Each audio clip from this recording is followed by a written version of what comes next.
Hello నమస్తే, welcome to Yadav vision. నేను మీ నక్క మహేష్ యాదవ్.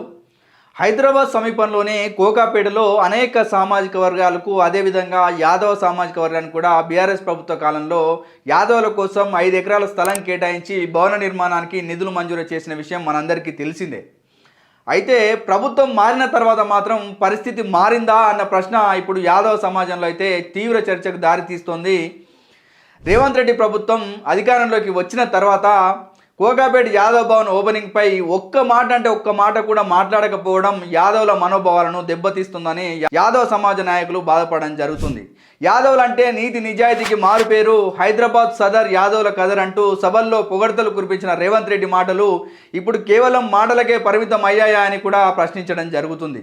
ఇప్పటికే ఇతర సామాజిక వర్గాల భవనాలు ప్రారంభమవుతుంటే బీసీ సమాజంలో అత్యధిక జనాభా కలిగినటువంటి యాదవుల భవన్ మాత్రం ఎందుకు పెండింగ్లో ఉంది, యాదవులకు కనీస మంత్రి పదవి ఎందుకు ఇవ్వలేదు, గొర్రెల పంపిణీ పథకానికి సంబంధించిన డీడీలు కట్టినటువంటి వారికి ఇప్పటి వరకు నిధులు ఎందుకు విడుదల కాలేదు, కొత్తగా యాదవుల అభివృద్ధి కోసం ఒక్క పథకం కూడా ఎందుకు రాలేదనే ప్రశ్నలు అయితే బలంగా వినిపిస్తున్నాయి. ఇది యాదవ నాయకుల వైఫల్యమా లేక ప్రభుత్వ నిర్లక్ష్యమా అనే సందేహం కూడా ఇవాళ యాదవ సమాజంలో పెరుగుతోంది. యాదవ నాయకులుగా ఓట్లు అడుగుతూ మేము పోటీ చేస్తే యాదవులు ఓట్లు వేయడం లేదు అని బాధపడే నాయకులు కనీసం యాదవుల కోసం ఏమైనా చేస్తున్నారనే ప్రశ్నలు కూడా వెల్లువెత్తుతున్నాయి. ఇతర వర్గాలు తమ హక్కుల కోసం పోరాడి సాధిస్తుంటే యాదవ సమాజం మాత్రం అనేక కుల సంఘాలుగా ముందుకు సాగడం బాధాకరమని యువత అయితే ఆవేదన వ్యక్తం చేయడం జరుగుతుంది.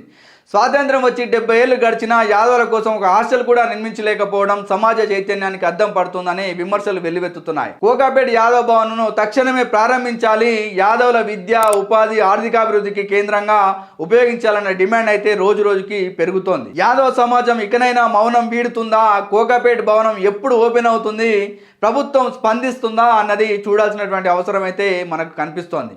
ఈ వీడియో ప్రతి యాదవునికి అదేవిధంగా ప్రభుత్వానికి చేరే విధంగా షేర్ చేయండి. మన యాదవ నాయకులు కూడా దీనిపై స్పందించాల్సినటువంటి అవసరం ఉంది అని తెలియజేస్తూ ఇలాంటి మరిన్ని విషయాలతో మీ ముందుకు వస్తూనే ఉంటుంది యాదవ్ విజన్. కాబట్టి మా యొక్క యాదవ్ విజన్ ఛానల్ని లైక్ చేయండి, షేర్ చేయండి, సబ్స్క్రైబ్ చేయండి. మీ గ్రూపుల్లో, మీ గ్రామాల్లో ఈ యొక్క యాదవ్ విజన్ని చేరవేయండి. ధన్యవాదాలు.